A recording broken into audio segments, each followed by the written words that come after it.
नमस्कार विद्यार्थी मित्रांनो, मी अभिजित गोरे आपल्या सर्वांचं आपल्या या यूट्यूब चॅनलवर स्वागत करतो। आजच्या व्हिडिओमध्ये आपण TET 2025 साठी इंग्लिश या विषयाचा टेन्स म्हणजेच काळ हा महत्त्वाचा चॅप्टर पाहणार आहेत। तर या आधीच्या व्हिडिओमध्ये आपण TET साठी अत्यंत उपयुक्त असणारा चॅप्टर म्हणजेच प्रीपोजिशन या चॅप्टरचे आपण PYQ पाहिलेले आहेत प्लस थोडी थेरी पाहिलेली आहे। तर त्या व्हिडिओच्या बाहेर तुम्हाला प्रीपोजिशनचा प्रश्न या पेपरमध्ये दिसणार नाही, तो व्हिडिओ पाहून घ्या। त्या व्हिडिओमधून तुमचे 2 मार्क 100% फिक्स होणार आहेत। तर आजच्या व्हिडिओमध्ये आपण टेन्स म्हणजे काळ पाहणार आहेत, सोबतच थोडी थेरी पाहू आणि TET मध्ये आतापर्यंत कसे प्रश्न विचारले ते पाहणार आहेत। टेन्स हा चॅप्टर खूप महत्त्वाचा आहे बघा। पेपर 1 ला 30 मार्काला इंग्लिश आहे आणि पेपर 2 ला पण 30 मार्काला इंग्लिश आहे, दोन्ही ठिकाणी इंग्लिश आहे। तर इंग्लिशचं प्रत्येक वाक्य हे टेन्स शिवाय बनतच नाही, बरोबर। जर तुम्हाला सब्जेक्ट काय, कर्ता काय, क्रियापद काय, कर्म काय या गोष्टीच माहित नसतील तर तुम्ही प्रश्नच कसा सोडवणार। त्यामुळे आजचा चॅप्टर जो आहे टेन्स तो खूप महत्त्वाचा आहे। सोबतच बघा आपण गणित या विषयाचे गेस प्रॅक्टिसची सिरीज सुरू करत आहोत। 1 ते 2 दिवसामध्ये त्याचे पण व्हिडिओ अपलोड होतील।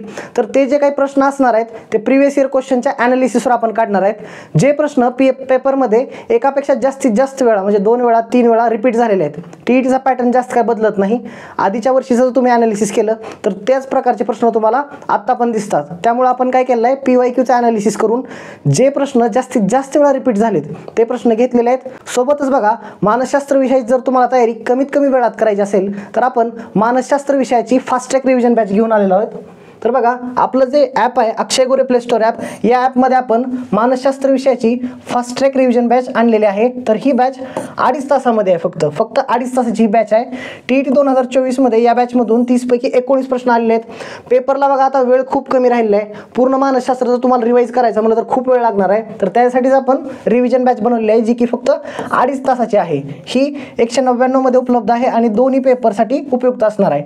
सोबतच बघा मानसशास्त्राची 250+ MCQची एक बॅच बनवलेली आहे जी फक्त 21 रुपयामध्ये आपल्या अक्षय गोरे या प्ले स्टोर ॲपमध्ये उपलब्ध आहे। जर तुम्हाला ती परचेस करायची असेल तर मी ॲपची लिंक आपल्या डिस्क्रिप्शन बॉक्समध्ये टाकतो। सुरुवात करूया आजच्या लेक्चरला, जो की असणार आहे टेन्स। तर बघा सर्वात आधी टेन्स म्हणजे काय, टेन्सला आपण मराठीत काय म्हणतो, काळ, बरोबर। तर काळाचे मुख्य 3 प्रकार असतात, तुम्हाला माहित असेल, बरोबर। पहिला असतो वर्तमान काळ, त्याच्यानंतर भूतकाळ आणि भविष्यकाळ, हे मुख्य 3 प्रकार राहतात। त्यानंतर प्रत्येक प्रकारामध्ये 4 उपप्रकार राहतात। प्रत्येक प्रकारामध्ये 4 उपप्रकार म्हणजेच बघा 3 × 4 म्हणजे एकूण आपल्याला 12 प्रकार आज बघायचे। तर प्रत्येक प्रकाराचं काहीतरी स्ट्रक्चर असतं। प्रत्येक प्रकार तुम्हाला जर ओळखायचा असेल हा कुठला टेन्स आहे तर प्रत्येकाचं काहीतरी स्ट्रक्चर असतं, ते आपण स्ट्रक्चर जाणून घेऊ, त्याचे बेसिक उदाहरणं पण आपण बघू। आणि बघा TET पेपरमध्ये तुम्हाला टेन्स या चॅप्टरवर जास्त अवघड प्रश्न विचारलेले नाहीत, डायरेक्ट प्रश्न दिलेला असतो, एक वाक्य दिलेलं असतं आणि त्याच्यापैकी कोणता काळ आहे ते ओळखा असं म्हणलेलं असतं। त्यामुळे तुम्हाला स्ट्रक्चर माहीत असणं गरजेचं आहे। तर बघा पहिला प्रकार कुठला येतो, सगळ्यात आधी आपण काय करू, आता वर्तमान काळ समजून घेऊ। वर्तमान काळ म्हणजे काय, प्रेझेंट टेन्स, बरोबर। प्रेझेंट टेन्सचे 4 प्रकार आहेत, हे 4 प्रकार, बरोबर, हे आपण समजून घेऊ। पहिला प्रकार कुठला आहे, सिंपल प्रेझेंट म्हणजे साधा वर्तमान काळ। इथं काय लिहिलंय बघा, याचं स्ट्रक्चर दिलेलं आहे, सब्जेक्ट प्लस V1 आणि त्याच्या पुढे यस किंवा यस लिहिलंय आणि प्लस ऑब्जेक्ट। तर बघा सब्जेक्ट म्हणजे काय, वाक्यात जो कर्ता असतो त्याला इंग्लिशमध्ये काय म्हणतात, सब्जेक्ट किंवा डुअर पण म्हणतात। डुअर म्हणजे काम करणारा, वाक्याचा जो कर्ता असतो तो असतो सब्जेक्ट। त्यानंतर V1 म्हणजे वर्ब जे असतं, क्रियापद जे असतं त्याचं मुख्य रूप घ्यायचं असतं V1 आणि यस किंवा यस का लिहिलंय बघा, तर ही शी इट जे असतात, ही शी इट हे जे प्रोनाउन असतात त्याच्या पुढे आपण काय करतो, यस किंवा यस लावतो आणि त्याच्यानंतर ऑब्जेक्ट। तर हे झालं स्ट्रक्चर सिंपल प्रेझेंट टेन्सचं। त्याचं एक्झाम्पल बघू, he plays cricket, he plays cricket, तो क्रिकेट खेळतो। तर बघा ही शी इट असं जर असेल तर त्याच्या पुढे आपण काय करतो, क्रियापदाच्या पुढे यस किंवा एस लावतो। इतर ठिकाणी आय, वी, यू आणि दे याला आपण यस किंवा एस लावत नाही, फक्त ही शी इटला लावतो, ठीक आहे। ही प्लेज क्रिकेट हे झालं उदाहरण, हे स्ट्रक्चर लक्षात राहू द्या। V1 म्हणजे वर्बचं पहिलं रूप, क्रियापदाचं पहिलं रूप आपण वापरतो। त्याच्यानंतर दुसरा बघा, दुसरा टाईप कुठला आहे, प्रेझेंट कंटिन्युअस म्हणजे काय, प्रेझेंट कंटिन्युअस म्हणजे काय, अपूर्ण वर्तमान काळ किंवा चालू वर्तमान काळ म्हणतो। कंटिन्युअस म्हणजे चालू किंवा अपूर्ण, जो पूर्ण झालेला नाही। त्याचं स्ट्रक्चर काय, सुरुवात सब्जेक्ट न होणार म्हणजे करता, त्याच्यानंतर एम, इज, आर हे महत्त्वाचं आहे. ॲम इज आर काय आहे, सहाय्यकारी क्रियापद आहेत. त्याला इंग्लिशमध्ये काय म्हणतात, हेल्पिंग वर्ब किंवा ऑक्झिलरी वर्ब म्हणतात. हेल्पिंग वर्ब किंवा ऑक्झिलरी वर्ब म्हणतात. तर ॲम इज आर यापैकी एक तुम्हाला हेल्पिंग वर्ब दिसेल, plus V plus I N G लिहिलंय. व्ही म्हणजे काय, V1 लिहिलंय. इथं V1 म्हणजे क्रियापदाचं पहिलं रूप आणि त्याला ING लावलेलं असतं, ING बरोबर, आणि शेवट असतं ऑब्जेक्ट. एक्झाम्पल जर बघितलं, he is playing cricket, he is playing cricket, तो क्रिकेट खेळत आहे. मग बघा इथं आपण ही काय आहे, ही एक प्रोनाउन आहे बरोबर, सर्वनाम आहे. त्याला आपण काय म्हणू शकतो, कर्ता म्हणू शकतो, सब्जेक्ट म्हणू शकतो. त्याच्यानंतर इज काय आहे, इज आहे सहाय्यकारी क्रियापद, हेल्पिंग वर्ब. त्याच्यानंतर प्ले हा मेन वर्ब झाला, प्ले म्हणजे खेळणे हा मेन वर्ब झाला. त्याला आपण काय केलं, ING लावले, म्हणजे तो खेळत आहे. आणि पुढं क्रिकेट हे झालं ऑब्जेक्ट. तर बघा हे स्ट्रक्चर लक्षात राहू द्या, subject plus am is are. Am is are म्हणजे हे सहाय्यकारी क्रियापद आणि वर्बला ING लावलं जातं. ठीक आहे, एवढंच लक्षात ठेवायचं. मधलं सब्जेक्ट आणि ऑब्जेक्ट तर सगळीकडे असणारच आहे, पण इथं बघा सिंपल प्रेझेंटमध्ये काय होतं, वर्बचं पहिलं रूप होतं आणि ही शीटच्या पुढे एस किंवा एस होतं. त्याच्यानंतर प्रेझेंट कंटिन्युअसमध्ये काय झालं, ॲम इज आर याच्यापैकी एक येणार, प्लस वर्बचं पहिलं वर्बला वरचं पहिलं रूप आणि त्याच्यानंतर वर्बला ING लावणार बरोबर. त्याच्यानंतर तिसरा प्रकार बघू प्रेझेंट टेन्सचा, present perfect tense. Present perfect tense म्हणजे काय बघा, परफेक्ट म्हणजे काय, पूर्ण, जो पूर्ण झालाय, आणि प्रेझेंट म्हणजे काय, वर्तमान काळ, पूर्ण वर्तमान काळ. एक्झाम्पल जर त्याचं स्ट्रक्चर जर बघितलं, सब्जेक्ट येणार, ऑब्जेक्ट तर येणार. फक्त आपल्याला ही मधली जी गोष्ट आहे ती लक्षात ठेवावी लागेल. मधली गोष्ट म्हणजे कोणती, सहाय्यकारी क्रियापद कोणते कोणते येणार, हॅज किंवा हॅव, हॅज किंवा हॅव. ही शी इट जर असेल तर ही शीटच्या पुढे हॅज येत आहे आणि आय वी यू आणि दे याच्या पुढे येणार हॅव. आणि त्याच्यानंतर V3 दिलंय. V3 म्हणजे काय, वर्बचं तिसरं रूप. तर तुम्हाला माहित असेल बघा, वर्बची काही रूपे असतात, V1, V2, V3, त्यानंतर V4 ऐकलं असेल तुम्ही. एखादं जर तुम्हाला वर्ब सांगितलं, समजा ईट आहे, ईट म्हणजे काय, खाणे. त्याच्यानंतर V2 काय येणार, हे ईट काय आहे, V1 आहे, वर्बचं पहिलं रूप आहे. V2 काय येणार, ईटचं एट येणार. V3 काय येणार, ईटन येणार बरोबर. आणि V4 पण कुठं कुठं ऐकलं असेल तुम्ही, V4 पण ऐकलं असेल, त्याला प्रेझेंट पार्टिसिपल म्हणतात. ईटिंग लावतो आपण, ING लावतो, प्रेझेंट पार्टिसिपल म्हणतात त्याला बरोबर. तर आपल्याला हे स्ट्रक्चर लक्षात ठेवावं लागणार आहे. हॅव प्लस हॅज येणार आणि प्लस वर्बचं तिसरं रूप. मग कोणतं असणार, ते प्रेझेंट परफेक्ट असणार. आणि चौथा काळ कोणता आहे, प्रेझेंट परफेक्ट आणि कंटिन्युअस. प्रेझेंट परफेक्ट कंटिन्युअस म्हणजे कुठला, इथं परफेक्ट म्हणजे काय, पूर्ण, आणि कंटिन्युअस म्हणजे काय, चालू, चालू पूर्ण म्हणू शकतो किंवा चालू अपूर्ण म्हणू शकतो बरोबर. याच्यात पण सब्जेक्ट ऑब्जेक्ट तर कॉमन राहणार आहे. फक्त आपल्याला ऑक्झिलरी वर्ब किंवा हेल्पिंग वर्ब कुठले ते माहीत असले पाहिजेत. हॅव आणि हॅज इथल्यासारखंच आहे, त्याच्यासमोर फक्त बिन लावले, have been, has been, have been आणि has been. V1 plus ING, वर्बचं पहिलं रूप प्लस ING आहे. ING का, कारण इथं कंटिन्युअस आहे बरोबर, चालू आहे. आपण इथं पण बघितलं होतं कंटिन्युअसला काय केलं होतं, आपण V1 प्लस ING लावलं होतं. त्याच्यामुळं कंटिन्युअस असले की लक्षात ठेवायचं, ING लागलेलं असतं आणि वर्बचं पहिलं रूप असतं, V1 प्लस ING असतं. तर इथं काय होतं, परफेक्टमध्ये काय होतं, हॅव किंवा हॅज होतं. तर आता परफेक्ट कंटिन्युअसमध्ये काय झालंय, हॅव बिन किंवा हॅज बिन. इथं जसं आपण ही शी इटच्या पुढे हॅज लावलं होतं, तसंच इथं ही शी आणि इटच्या पुढं हॅज बिन लावायचं आणि आय वी यू आणि देच्या पुढं हॅव बिन लावायचं. ठीक आहे, एक्झाम्पल बघा, he has been playing cricket for 2 hours.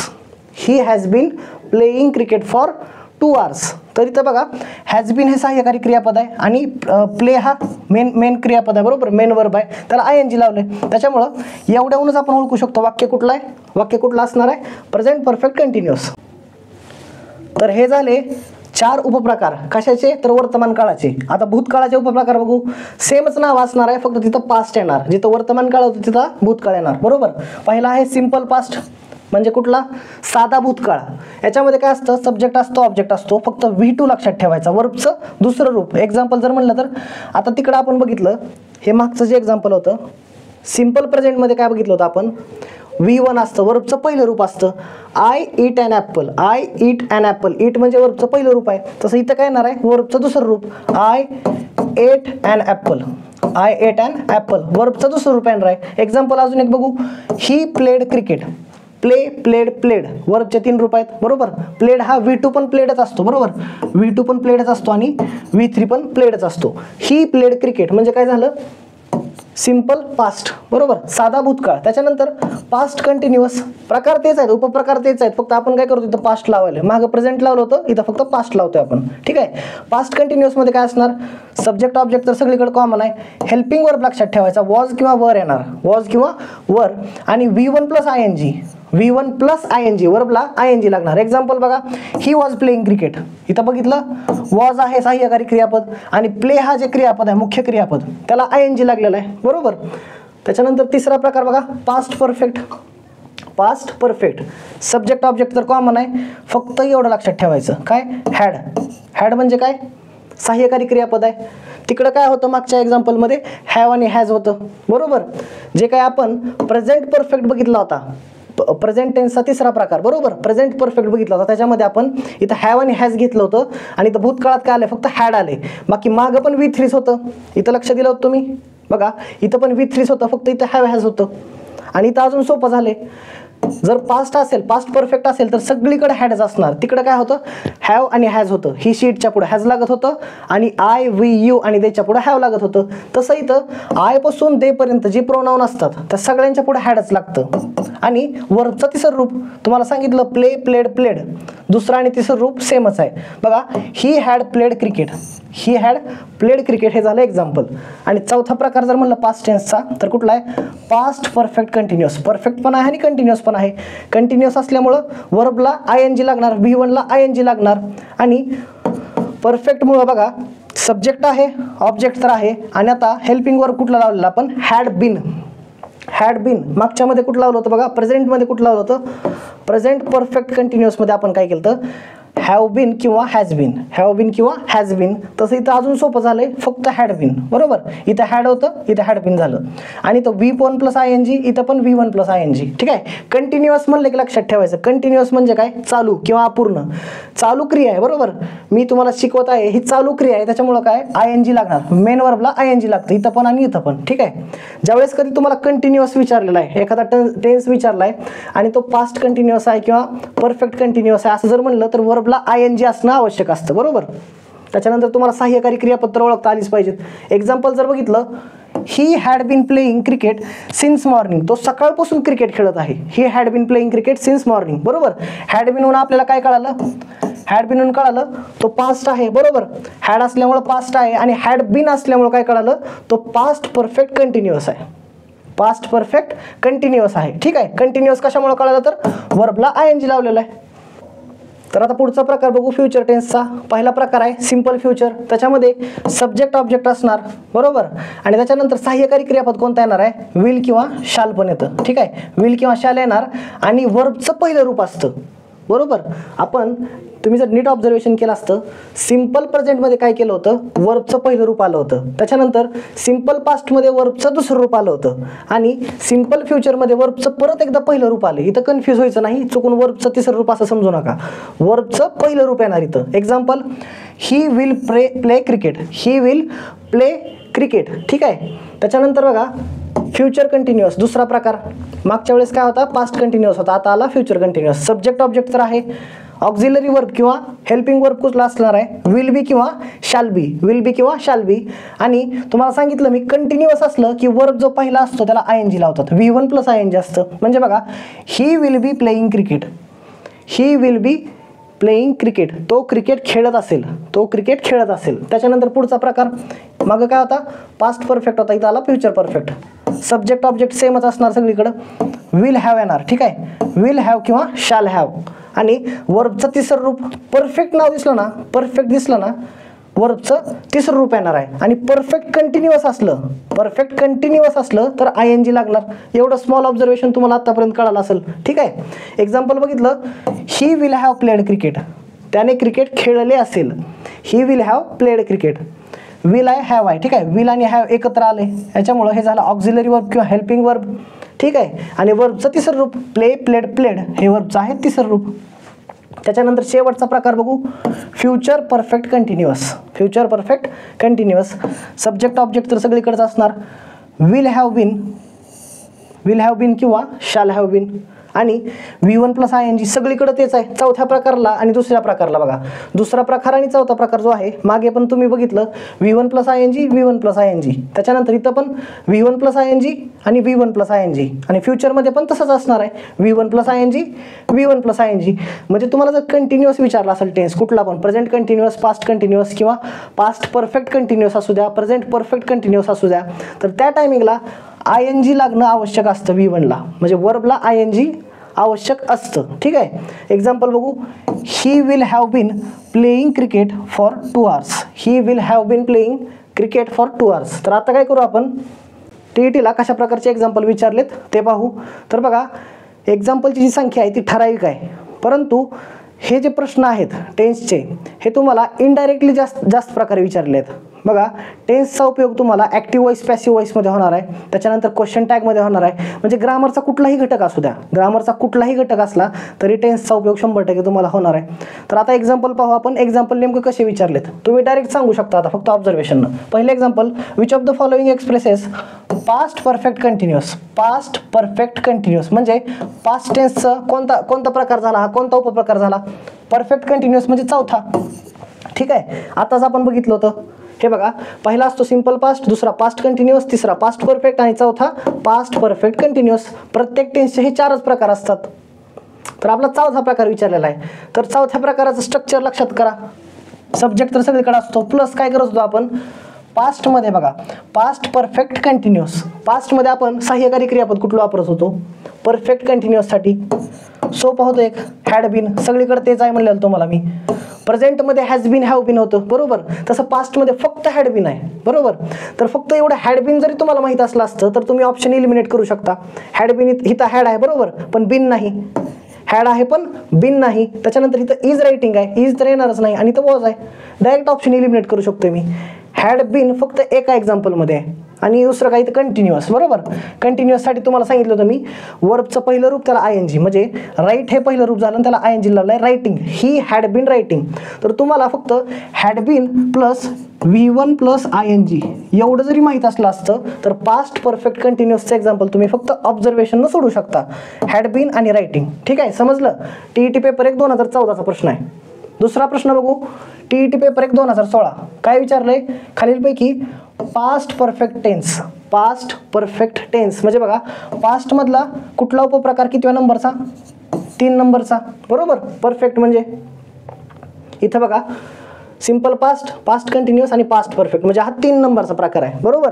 याचं स्ट्रक्चर काय होतं, याचं स्ट्रक्चर काय असणार आहे.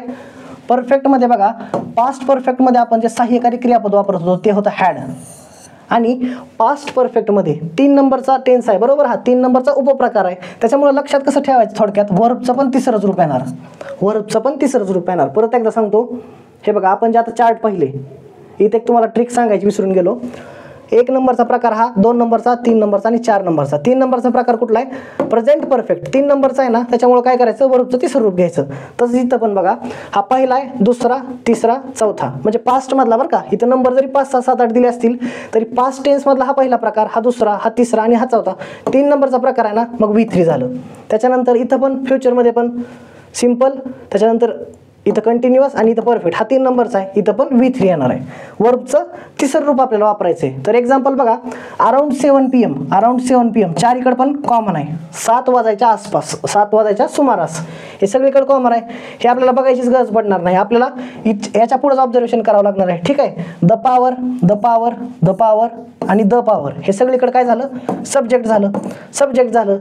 आता विषय काय राहिला, आपल्याला पास्ट परफेक्ट टेन्स शोधायचा आहे. पास्ट परफेक्ट टेन्ससाठी आपल्याला हेल्पिंग वर्ब कुठला आहे म्हणलं तुम्हाला मी, हॅड आहे. ठीक आहे. हॅड नसलेले पर्याय इलिमिनेट करून टाकायचे. हॅज येणार का, हॅज कशात येणार आहे, प्रेझेंट परफेक्टमध्ये येणार. तुम्हाला सांगितलं होतं प्रेझेंट परफेक्टमध्ये हॅज किंवा हॅव येतं. हां मग हॅज तर इलिमिनेट झालं.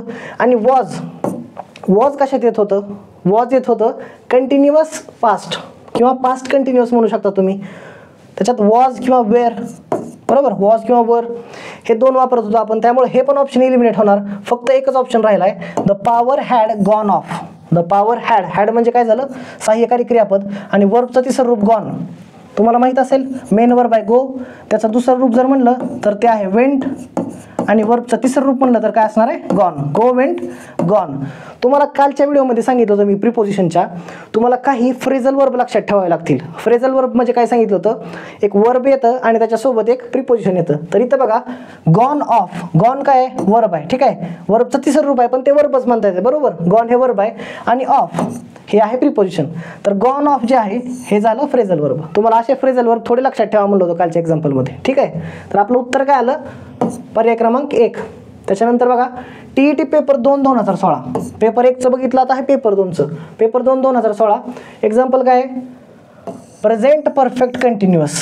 प्रेझेंट परफेक्ट कंटिन्युअसमध्ये चेंज करा म्हणलं. थोडक्यात आपल्याला एक एक्झाम्पल दिलंय, we have tried various homespun remedies. We have tried various homespun remedies हे वाक्य दिलं आपल्याला. या वाक्याला कन्वर्ट करायचं कशात, प्रेझेंट परफेक्ट कंटिन्युअसमध्ये. प्रेझेंट परफेक्ट कंटिन्युअस म्हणजे काय, प्रेझेंटचा कुठला प्रकार, 4 नंबरचा. परफेक्ट कंटिन्युअस बरोबर, परफेक्ट हा 3 नंबरचा आहे आणि परफेक्ट कंटिन्युअस हा 4 नंबरचा आहे. तर याच्यासाठी आपल्याला डायरेक्ट लक्षात आलं पाहिजे सहाय्यकारी जे क्रियापद आहेत ते कोणते होते. पहिलं होतं हॅव बीन आणि दुसरं हॅज बीन बरोबर. हॅज बीन आणि हॅव बीन हे सहाय्यकारी क्रियापद असले पाहिजेत आणि प्लस काय होतं, वर्बचं जे पहिलं रूप आहे त्याला ING लावलेलं असायला पाहिजे, म्हणजे प्रेझेंट परफेक्ट कंटिन्युअस येईल. आलं लक्षात. परत एकदा सांगतो इथं बघा, लक्षात जर नसेल तर प्रेझेंट परफेक्ट कंटिन्युअसमध्ये हॅव बीन, हॅज बीन आणि वर्बला पहिलं रूप होतं. वर्बचं कोणतं रूप होतं, पहिलं रूप होतं. तर फक्त ऑब्झर्वेशन करा तुम्ही, तुम्हाला कन्वर्ट जरी नाही करता आलं तरी चालतंय, फक्त ऑब्झर्वेशन जरी केलं तुम्ही. We have tried various homespun remedies असं दिलेलं आहे. आपल्याला कन्वर्ट कशात करायचं आहे, प्रेझेंट परफेक्ट कंटिन्युअसमध्ये. प्रेझेंट आहे त्याच्यामुळे हॅव किंवा हॅज येणार आहे. हॅव किंवा हॅज नसणारे पर्याय कट करून टाका आधी तर, ठीक आहे. इथं हॅड आहे, हॅड म्हणजे काय, पास्टमध्ये येत होतं बरोबर. हॅड कट झाला, हॅड परत एकदा कट झाला आणि इथं वी आर ट्राईंग म्हणलंय, आर तर येणारच नाही. एम इज आर जे आहे, एम इज आर आणि प्लस V1 प्लस ING जे होतं ट्राईंग, वी आर ट्राईंग हे कशात होतं, प्रेझेंट कंटिन्युअस. म्हणजे प्रेझेंटचा 2 नंबरचा प्रकार प्रेझेंट कंटिन्युअस, म्हणजे हे पण उत्तर येणार नाही. फक्त आपल्याला जर सहाय्यकारी क्रियापद माहीत असलास तर तुम्ही उत्तर डायरेक्ट 4 नंबर टिक करू शकत होता. वी हॅव बीन ट्राईंग आपण पुढचं तर बघितलंच नव्हतं, फक्त हॅव बीन शोधायला होतो आपण किंवा हॅज बीन शोधायला होतो. झालं. इथं वर्बचं पहिलं रूप आणि ING, ट्राय हे पहिलं रूप झालं आणि त्याला ING लावलं, हे आपलं उत्तर असणार आहे. पुढचा प्रश्न बघू. तर बघा पुढचा प्रश्न बघायच्या आधी आपण काय करू, टू बी जे असतं, टू बी ह्याची काही रूपे असतात, वर्तमानकाळी भूतकाळी रूपे असतात टू बीची, ती पाहू. बघा तर V1 टू बीची जे वर्तमानकाळी रूपे आहेत ते असतात बघा एम, इज आणि आर. एम, इज, आर ही वर्तमानकाळी रूपे असतात. त्याच्यानंतर भूतकाळी रूपे म्हणजे V2 बरोबर, V1 V2 भूतकाळी रूपे असतात वॉज आणि वर, वॉज आणि वर. त्याच्यानंतर V3 याला काय म्हणतात, पास्ट, इथे लिहिलेलं आहे पास्ट पार्टिसिपल म्हणतात बरोबर. त्याला म्हणतो आपण V3 म्हणतो जनरली. गो, वेंट, गॉन. तर गॉन काय झालं, गॉन हे V3 झालं बरोबर. आणि बघा ते रूप कुठलं असतं, ते टू बीचं बीन असतं, म्हणजे हे V3 आहे. V3 आहे हे का सांगायला तुम्हाला, 2024 मध्ये एक प्रश्न विचारलेला आहे, त्याच्यामध्ये थोडं कन्फ्युजन क्रिएट झालं होतं, त्याच्यामुळे एकदा कन्फ्युजन क्लिअर करू आणि तो प्रश्न आपण पाहू. काय दिलं बघा, बिन काय झालं मग V3 झालं बरोबर. बिन हे V3 झालं, त्यालाच आपण पास्ट पार्टिसिपल म्हणतो. आणि त्यानंतर 4 नंबर बघा V4 ला आपण म्हणतो प्रेझेंट पार्टिसिपल. प्रेझेंट पार्टिसिपल म्हणजे मेन वर्ब प्लस ING. समजा गो हे मेन वर्ब आहे, त्याला ज्यावेळेस आपण ING लावतो गोईंग, तर हे झालं प्रेझेंट पार्टिसिपल. गोचं प्रेझेंट पार्टिसिपल म्हणजे ते रूप आहे बीइंग. तर हे जे आहेत हे तुमच्या लक्षात असले पाहिजेत. एम, इज, आर, वॉज, वर, त्यानंतर बिन आणि बिंग. बिन काय आहे, वर्बचं तिसरं रूप आहे आणि बिंग चौथं रूप आहे. आता आपण एक्झाम्पल पाहू. काय विचारलं बघा, TET पेपर 1 2024 ला एक्झाम्पल विचारले, त्याच्यासाठी आपण ती थोडी थेअरी पाहिलेली आहे. तर बघा identify the tense of the given sentence. खालचं जे वाक्य दिलं त्यात टेन्स कुठलं आहे ते आयडेंटिफाय करायचं आहे. याच्या आधीचं जे एक्झाम्पल होतं आपल्याला एक वाक्य दिलं होतं आणि ते काय म्हणलं होतं, दुसऱ्या टेन्समध्ये कन्वर्ट करा म्हणलं होतं. इथं फक्त आयडेंटिफाय करायला सांगितलंय. तर बघा Harsh has been a successful lawyer. Harsh किंवा हर्ष त्या मुलाचं नाव दिलंय म्हणजे हा काय झाला, सब्जेक्ट झाला बरोबर. सब्जेक्ट म्हणजे वाक्याचा कर्ता, ठीक आहे. Has been a successful lawyer.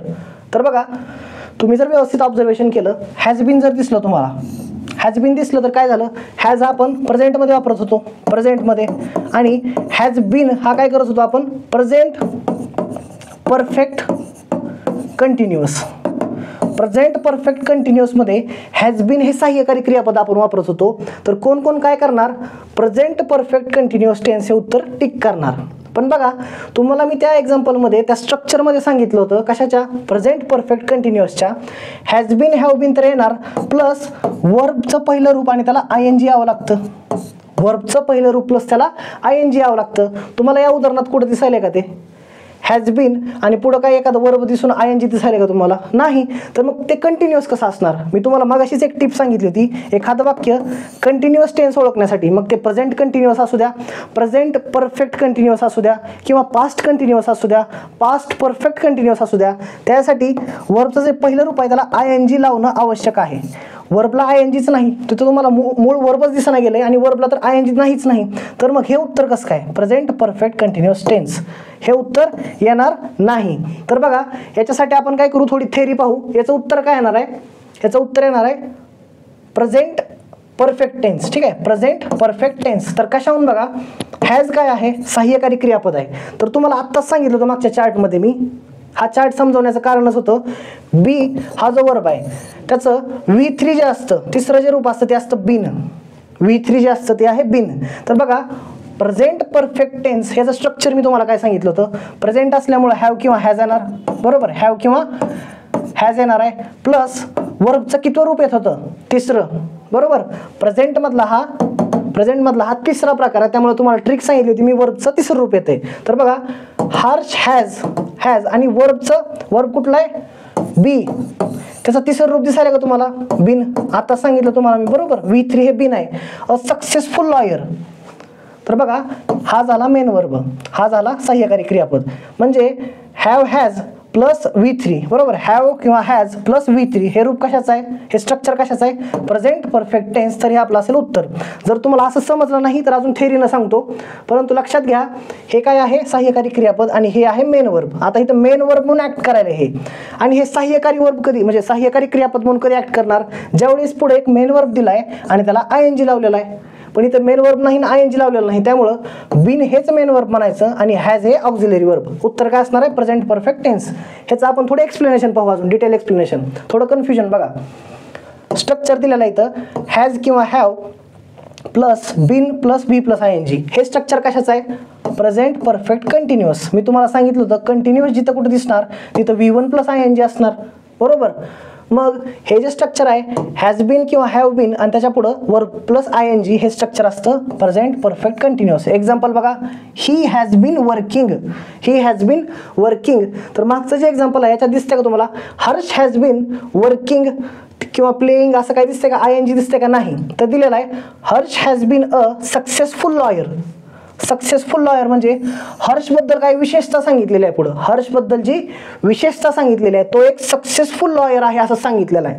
तर त्याच्यासाठीच दुसरं दिलेलं आहे स्ट्रक्चर, हॅव किंवा हॅज असेल त्याच्या पुढं बिन असेल म्हणजे इथपर्यंत कॉमन आहे, प्लस बघा V प्लस ING असेल तर काय झालं ते प्रेझेंट परफेक्ट कंटिन्युअस. पण इथं नाऊन किंवा ॲडजेक्टिव्ह जर आलं याच्या जागी नाऊन किंवा ॲडजेक्टिव्ह जर आलं तर ते काय असणार आहे, प्रेझेंट परफेक्ट. एक्झाम्पल बघा, he has been a teacher, he has been a teacher. तर तो शिक्षक आहे हे सांगण्यासाठी आपण हे वाक्य म्हणलेलं आहे, ही हॅज बीन अ टीचर. तर वाक्यात कुठला क्रिया व्हायला लागली का, ही हॅज बीन अ टीचर, त्याच्याविषयी विशेषतः सांगायला तो जो आहे तो एक टीचर आहे, ही हॅज बीन अ टीचर असं म्हणलेलं आहे. त्याच्यामुळं हॅज बीनच्या पुढं काय केलं आपण, एक नाऊन वापरलंय. अ टीचर हे नाऊन आहे, मग नाऊन असेल किंवा ॲडजेक्टिव्ह असेल तर ते वाक्य कशात झालं, प्रेझेंट परफेक्टचं. अजून एक एक्झाम्पल बघू आपण. बघा इथं काय लिहिलंय, ज्यात हॅज किंवा हॅव बीन नंतर नाऊन किंवा ॲडजेक्टिव्ह येते तो झाला प्रेझेंट परफेक्ट टेन्स. ठीक आहे, प्रेझेंट परफेक्ट टेन्स. उदाहरणं जर बघितले आपण, बघा he has been a teacher आताच बघितलं, त्याच्यानंतर शी हॅज बीन हॅपी, ती खुश आहे किंवा ती खुश राहत आहे. ठीक आहे, शी हॅज बीन हॅपी, ती कशी राहत आहे तर खुश राहत आहे. याच्यामध्ये काय क्रिया दाखवली आहे का, नाही, किंवा वर्बला पण ING लावलंय का, नाही. तर त्याच्यामुळं शी हॅज बीन हॅपी हे काय झालं, प्रेझेंट परफेक्ट टेन्स झालं. त्याच्यानंतर it has been a great day, आजचा दिवस मला चांगला गेला, it has been a great day. फक्त विशेषता सांगण्यासाठी. हॅपी काय आहे, ॲडजेक्टिव्ह आहे. टीचर काय आहे, नाऊन आहे. अ ग्रेट डे, ठीक आहे, ग्रेट म्हणजे काय झालं, ॲडजेक्टिव्ह झालं. डे हा झाला नाऊन. तर तुम्हाला नाउन किंवा ॲडजेक्टिव्ह जर दिसला कशाच्या पुढं, हॅव किंवा हॅज प्लस बीनच्या पुढं, तर ते झालं प्रेझेंट परफेक्ट. आणि तुम्हाला हॅव बीन, हॅज बीन याच्या पुढं जर वर्ब प्लस ING जर दिसलं तर ते झालं प्रेझेंट परफेक्ट कंटिन्युअस. आता परत एकदा बघा, हे एकदा रब करतो मी, तुम्हाला आता नीट समजलं असेल. TET 2024 मध्ये विचारलेला प्रश्न आहे, त्यामुळे एवढं डिटेल एक्सप्लेनेशन देतोय. ठीक आहे. आतापर्यंत आपण काय करतो, फक्त स्ट्रक्चर पाठ करतो. स्ट्रक्चर पाठ करून सहाय्यकारी क्रियापद बघायचं, वर्बचं एखादं रूप बघायचं आणि उत्तर टिक करायचं.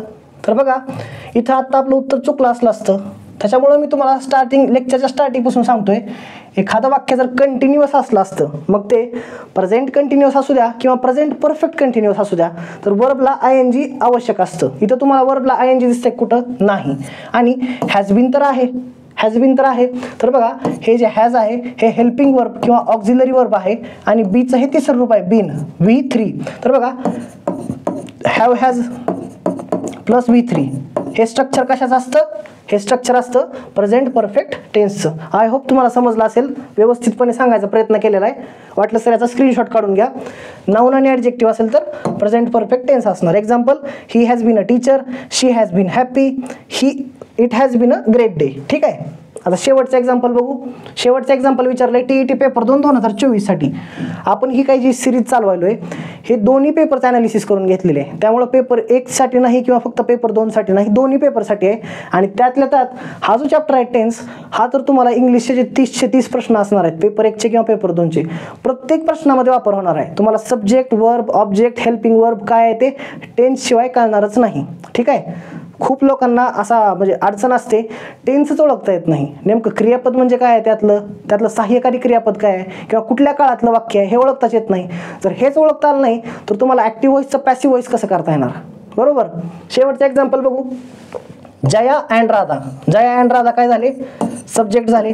अँड हे कंजंक्शन आहे, तर हे काय झालं, एक सब्जेक्ट झाला. वाक्याचा करता आहे Jaya and Radha were being annoyed by some children. Annoyed by some children. तर हे वाक्य जर बघितलं तुम्ही, आतापर्यंत आपण जे 12 स्ट्रक्चर पाहिले होते, त्या 12 स्ट्रक्चरमधल्या कुठल्या स्ट्रक्चरमध्ये हे वाक्य बसत नाही.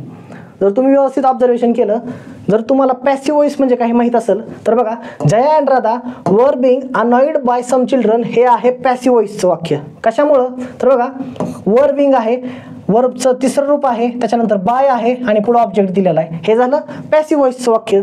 तर आता तुम्ही काय कराल, हे बघितलंय वॉज आणि वेअर, बरोबर. वॉज आणि वर ह्या ज्या गोष्टी आहेत ह्या कशात येत होत्या, ह्या गोष्टी कशात येत होत्या, परत एकदा बघा.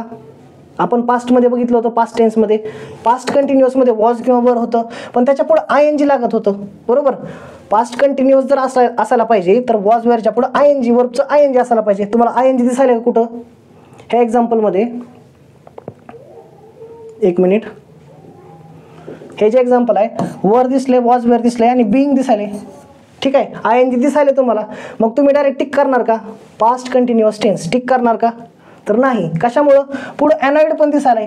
अनॉय म्हणजे हा एक वर्ब झाला, अनॉय हा एक वर्ब झाला आणि त्याचं अनॉइड हे वर्बचं तिसरं रूप आहे. मग बघा इथं तुम्हाला ING दिसायला, इथं तुम्हाला वर्बचं तिसरं रूप दिसायला. मग नेमकं उत्तर असणार कोणतं, उत्तर परफेक्ट असणार का कंटिन्युअस असणार का परफेक्ट कंटिन्युअस असणार, कसं ठरवायचं. आणि ते दिले बाय सम चिल्ड्रन. तर पहिली गोष्ट तुम्हाला, पहिलं ऑब्झर्वेशन तुम्हाला कळालं पाहिजे, हे जे वाक्य आहे हे आहे पॅसिव्ह व्हॉइसचं. हे वाक्य पॅसिव्ह व्हॉइसचं आहे, हे नॉर्मल वाक्य नाही, हे ॲक्टिव्ह व्हॉइसचं वाक्य नाही. तर एक तुम्हाला नियम सांगतो, हे जर एक्झाम्पल तुम्हाला सॉल्व्ह करायचं असेल TET 2025 मध्ये अशाच प्रकारचं एक्झाम्पल एक्सपेक्टेड आहे. एक तर हा प्रकार किंवा मागचा 4 नंबरचा हा प्रकार, दोन्हीपैकी एक एक्झाम्पल एक्सपेक्टेड आहे. कारण TETची बघा आता लेवल थोडीफार तर वाढली असेल एवढ्या वर्षात, बरोबर. आता तुम्हाला डायरेक्ट वाक्य देऊन स्ट्रक्चरनुसार विचारू शकतात, ते तर नॉर्मलच गोष्ट आहे. एखादं वाक्य दिलं, तुम्ही फक्त सहाय्यकारी क्रियापद आणि वर्ब बघितलं तर ओळखू शकता. पण आता थोडी जर त्यांना लेवल वाढवायची असेल तर अशा प्रकारचं वाक्य टाकू शकतात, किंवा अशा प्रकारचं जिथं कन्फ्युजन होतंय, इथं वर पण आहे, बीइंग पण आहे. ठीक आहे. म्हणजे इथं ING पण लावलं, इथं वर्बचा तिसरं रूप पण आहे, असं याच्यामधून तुमचं कन्फ्युजन होऊ शकते. याच्यासाठी तुम्हाला एक्सप्लेनेशन देतो. काय दिलं बघा, एक नियम असतो, ॲक्टिव्ह व्हॉइस म्हणजेच कर्तरी प्रयोग म्हणतो मराठीत आपण, आणि पॅसिव्ह व्हॉइस म्हणजेच कर्मणी प्रयोग. याच्यामध्ये वाक्याचा काळ नेहमी सारखाच राहतो. काय म्हणलंय, वाक्याचा काळ सारखाच राहतो. म्हणजे ॲक्टिव्ह वॉइसचं वाक्य जर पॅसिव्हमध्ये केलं आणि पॅसिव्हचं ॲक्टिव्हमध्ये केलं तरी काळ सारखाच राहतो. फक्त चेंज काय होत असतं, सब्जेक्टच्या ठिकाणी ऑब्जेक्ट येतो, ऑब्जेक्टच्या ठिकाणी सब्जेक्ट येतो. ठीक आहे. आपण पुढच्या लेक्चरमध्ये ॲक्टिव्ह पॅसिव्ह पण पाहू. ठीक आहे. सुरुवातीला एवढं लक्षात घ्या, फक्त ॲक्टिव्हचं जर आपण पॅसिव्हमध्ये चेंज केलं किंवा पॅसिव्हचं ॲक्टिव्हमध्ये चेंज केलं तर वाक्याचा काळ सारखा राहतो, बदलत नाही असं म्हणलंय. तर एक्झाम्पल बघा, एक एक्झाम्पल दिलेलं आहे सिम्पल पास्ट टेन्सचं. सिम्पल पास्ट टेन्सचं स्ट्रक्चर काय असतं, सब्जेक्ट प्लस वर्बचं दुसरं रूप प्लस ऑब्जेक्ट. तर हा झाला म्हणजे थोडक्यात ॲक्टिव्ह वॉइस. एक साधं वाक्य जास्त, सिम्पल पास्ट टेन्सचं एक साधं वाक्य घेतलं, समजा आय एट ॲन ॲपल, हे साधं वाक्य झालं बरोबर. सब्जेक्ट प्लस वर्बचं दुसरं रूप आहे प्लस ऑब्जेक्ट आहे, हे झालं साधं वाक्य. तर हे काय झालं, ॲक्टिव्ह वॉइसचं आहे हे. आता ह्याचं जर आपण पॅसिव्ह वॉइस केलं तर काय होतंय, सब्जेक्ट त्याच्यानंतर वॉज किंवा वर येणार आणि प्लस पास्ट पार्टिसिपल म्हणजे वर्बचं तिसरं रूप येणार आहे. खाली एक एक्झाम्पल पण दिलेलं आहे बघा, दे रोट द लेटर. दे म्हणजे काय झालं, सब्जेक्ट म्हणजेच प्रोनाउन आहे प्लस रोट म्हणजे काय, राईट रोट रिटर्न, वर्बचं दुसरं रूप आहे आणि द लेटर म्हणजे काय, ऑब्जेक्ट. आता ह्याचं जर तुम्ही पॅसिव्ह वॉइस केलं, द लेटर म्हणजे हे जे इकडचं ऑब्जेक्ट आहे ते आता काय झालं, सब्जेक्ट झालं. The letter was return. ठीक आहे, वॉज रिटर्न. रोटचं काय झालं, वॉज रिटर्न झालंय आणि बाय देम. ठीक आहे, बाय देम म्हणजे हे पॅसिव्ह वॉइसचं वाक्य झालं. तर बघा, हे जे वाक्य आहे आणि हे जे वाक्य आहे या दोन्हीचा काळ एक असतो, हे आपल्याला सांगायचं आहे. कन्क्लुजन काय आहे, या दोन्हीचा काळ एकच असतो. आता तुम्ही इथं ऑब्झर्वेशन जर केलं, तुम्ही जर इथं ऑब्झर्वेशन केलं, वॉज आपण कशात वापरत होतो, वॉज किंवा वर कशात वापरत होतो, कंटिन्युअसमध्ये वापरत होतो, पास्ट कंटिन्युअसमध्ये. आणि रिटर्न हा वर्बचा तिसरा रूप आहे, ते आपण कशात वापरत होतो, तर पास्ट परफेक्टमध्ये वापरत होतो. ठीक आहे. मग आता इथं पण कन्फ्युजन होऊ शकते, तर त्याच्यामुळेच हा नियम घेतलेला आपल्याला. याचा आपण काय केलं, ॲक्टिव्ह वॉइस जर केलं, दे रोट द लेटर. आता हे वाक्य कुठल्या काळात आहे, हे काळात आहे सिम्पल पास्ट टेन्स म्हणजे साधा भूतकाळ ह्याच्यामध्ये आहे. ठीक आहे. त्याच्यामुळे उत्तर काय येणार आहे, साधा भूतकाळ. जर तुम्हाला हे एक्झाम्पल कळालं असेल, हे नियम जर कळाला असेल, तर आता आपलं शेवटचं एक्झाम्पल सॉल्व्ह करू. Jaya and Radha were being annoyed by some children. TET paper 2024ला विचारलेलं आहे. ऑब्झर्वेशन केलं तर तुम्हाला कळेल हे पॅसिव्ह वॉइसचं वाक्य आहे. याला जर ॲक्टिव्ह वॉइसमध्ये करायचं तर काय होणार, हा जो ऑब्जेक्ट आहे ऑब्जेक्ट बनणार सब्जेक्ट आणि हा जो सब्जेक्ट आहे तो ऑब्जेक्ट बनत असतो. म्हणजे सम चिल्ड्रन, सम चिल्ड्रन. ठीक आहे. Radha, Jaya and Radha were being annoyed by some children. तर सम चिल्ड्रन वेअर, सम म्हणजे जास्त होते. ठीक आहे. म्हणून वेअर त्याच्यानंतर annoying, some children were annoying Jaya and Radha, हे वाक्य बनणार. ठीक आहे. Some children were annoying Jaya and Radha हे वाक्य बनणार कशाचं, ॲक्टिव्ह वॉइसचं. तर आपला जो काळ आपल्याला चेक करायचा, आपला जो काळ ठरवायचा आहे तो या वाक्यावरून ठरवायचा. ठीक आहे. Some children were annoying Jaya and Radha. तर वेअर आणि अनोईंग. ठीक आहे. हे काय, सहाय्यकारी क्रियापद वॉज वर बरोबर आणि प्लस वर्बचा ING, वर्ब प्लस ING म्हणजे कुठला झाला हा, कुठला काळ झाला हा, पास्ट कंटिन्युअस बरोबर. पास्ट कंटिन्युअस टेन्स हे आपलं उत्तर असेल. तर तुम्ही डायरेक्ट जर वाक्य बघितलं तर खूप कन्फ्युजन होणार आहे. इथं वेअर दिलेलं आहे, इथं बिंग पण दिलं आहे. ठीक आहे. प्लस इथं अनॉइड दिलं म्हणजे वर्बचं तिसरं रूप आहे. म्हणजे तुम्हाला परफेक्ट आहे का असं वाटेल, नंतर वाटेल परफेक्ट कंटिन्युअस आहे कारण इथं बिंग पण आहे. पण उत्तर काय आलं शेवट, पास्ट कंटिन्युअस आलं. ठीक आहे. साधं कंटिन्युअस आलं. कशामुळं, तर हे आहे पॅसिव्ह वॉइसचं वाक्य. ते आपण काय केलं, ॲक्टिव्ह वॉइसमध्ये चेंज केलं आणि त्याच्यावरून आपण काळ ठरवला. तर ठीक आहे. आजच्या लेक्चरसाठी एवढंच. टेन्सवर डायरेक्ट जर प्रश्न म्हणले तर एवढंच आले होते. इनडायरेक्टली भरपूर प्रश्न आहेत. मी तर म्हणतोय पेपर 1 आणि पेपर 2 मध्ये तुम्हाला 30-30 मार्काचं इंग्लिश आहे. इंग्लिशचं प्रत्येक वाक्य हे टेन्सचा वापर करूनच बनवलेलं असतं. ठीक आहे. जर तुम्हाला वाक्याचा अर्थ समजायचा असेल तर तुम्हाला टेन्स समजलं पाहिजे. व्हिडिओ आवडला असेल तर व्हिडिओला लाईक करा, चॅनलला सबस्क्राईब करा, कमेंट करून सांगा नेमका व्हिडिओ कसा होता. सोबतच आता आपण गणिताचे पण व्हिडिओज टाकणार आहेत. तर भेटूया पुढच्या लेक्चरमध्ये. थँक्यू.